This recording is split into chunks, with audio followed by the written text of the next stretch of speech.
Hello dears, വൈകുന്നേരം ആയപ്പോഴത്തേക്കിന് അമ്പലത്തിൽ പോകാൻ വേണ്ടി ഇറങ്ങുമായിരുന്നേ.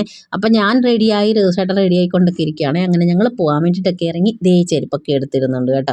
അപ്പം ഞാനും റിസോർട്ടിനും മാത്രമേ പോകുന്നുള്ളൂ. പിന്നെ കേശപ്പൻ ഇപ്പോൾ കയറി ഇരിക്കുന്നത് വേറെ അങ്ങോട്ടും അല്ല. കുറച്ച് മുമ്പ് രാധേജി ഇവിടെ വന്നപ്പോഴത്തേന് കൂടെ പോകാൻ വേണ്ടിയിട്ടൊക്കെ ഇറങ്ങി. എന്നിട്ട് പെട്ടെന്ന് മനസ്സ് മാറിയിട്ട് പോകുന്നില്ല എന്ന് പറഞ്ഞ്. അത് കഴിഞ്ഞ് ഞങ്ങൾ അമ്പലത്തിൽ പോകാൻ ഒരുങ്ങിയപ്പോഴത്തേക്കിന് അവൻ പറഞ്ഞ് ഞാൻ അമ്പലത്തിൽ വരുന്നില്ല, എന്നെ അപ്പച്ചിയുടെ അവിടെ കൊണ്ടുവിടാമെന്ന്. എന്നാൽ പിന്നെ ഞങ്ങൾ പോകുന്ന വഴിക്ക് അവനെ അവിടെ ആക്കിയിട്ട് ഞങ്ങൾ പിന്നെ നേരെ അങ്ങ് പോയി കേട്ടോ. അങ്ങനെ അവനെ അവിടെ ഇറക്കി വിട്ടിട്ട് ഞങ്ങൾ അമ്പലത്തിലോട്ട് ഇങ്ങ് വന്നു. അപ്പോൾ വട്ടിയൂർക്കാവിൽ നമ്മൾ അയ്യപ്പ ക്ഷേത്രത്തിലോട്ടാണ് വന്നത്.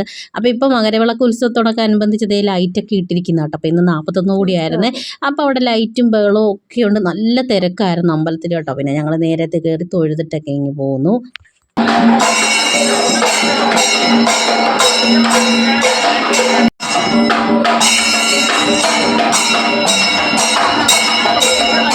അങ്ങനെ ഞങ്ങൾ തൊഴുതിട്ടൊക്കെ ഇറങ്ങി കേട്ടോ. പായസമൊക്കെ കിട്ടിയായിരുന്നു കേട്ടോ. അപ്പം ഇനിയിപ്പോൾ വൈകുന്നേരത്തെ ഇവിടെ കഞ്ഞിയൊക്കെ ഉണ്ടേ.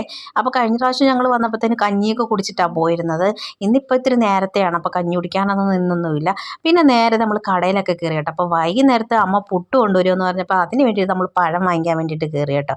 പിന്നെ നേരെ നമ്മൾ രാധേച്ചിയുടെ അവിടെ കയറിയേ. കാര്യം കേശപ്പൻ ഇനി വരുന്നെങ്കിൽ അങ്ങ് വിളിച്ചുകൊണ്ട് പോകാമെന്ന് വിചാരിച്ച്. അല്ലെന്നുണ്ടെങ്കിൽ രാത്രിയാകുമ്പോൾ വരുന്നെന്ന് പറഞ്ഞാൽ ഇനിയും വിളിക്കാൻ വേണ്ടി പറഞ്ഞാൽ അല്ലേ ഇവിടുന്ന് ആരെങ്കിലും കൊണ്ടുവരണമല്ലോ. അപ്പോൾ രാധേച്ചി ഇത് പപ്പായൊക്കെ വെച്ചിരുന്നത് എടുത്തോണ്ട് തന്നു കേട്ടോ. അപ്പോൾ അവിടെ തന്നെ ഇരുന്ന് കുറച്ച് കഴിച്ചിട്ടൊക്കെ പോയത് ചേട്ടനെ. അപ്പോൾ അത്രയുള്ളൊരു വീഡിയോ. ടാറ്റാ.